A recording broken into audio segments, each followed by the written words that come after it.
তুলিজুল লাইলা ফিন নাহার। এরপর আল্লাহ বলেন তুলিজুল লাইলা ফিন নাহার, আমি আল্লাহ রাত্রের ভিতর থেকে দিনকে বাহির করি। ওয়া তুলিজুন নাহারা ফিল লাইল, এবং আমি আল্লাহ দিনের ভিতর থেকে রাত্রকে বাহির করি।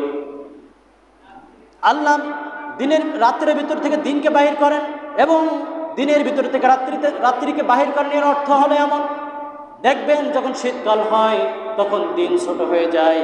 গরমকাল, এখন যেমন গরমকাল, এই গরমকালে দিন বড় হয়ে যায়। কথা ঠিক কিনা?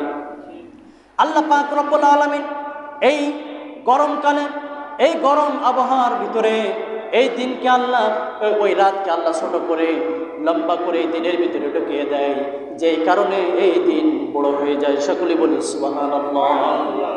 আবার যখন শীতকাল আসে, এই শীতকালে আল্লাহ পাক রব্বুল আলামিন দিনকে ছোট করে দেয়, রাতকে বড় করে দেয়।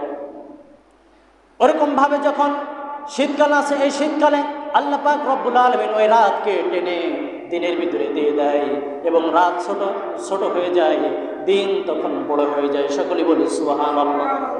এটা হলো ঋতুর পরিবর্তন। আল্লাহ সেটাই জানিয়ে দিচ্ছেন, আমি আল্লাহ রাতকে দিনের ভিতরে প্রবেশ করাই এবং দিনকে রাতের ভিতরে প্রবেশ করাই। এরপর আল্লাহ বলেন তুখরিজুল হাইয়া মিনাল মাইয়িতি, আমি আল্লাহ জীবিত থেকে মৃত্যুকে বাহির করি। ওয়া তুখরিজুল মাইয়াতা মিনাল হাই, এবং আমি আল্লাহ মৃত্যু থেকে জীবিতকে বাহির করি।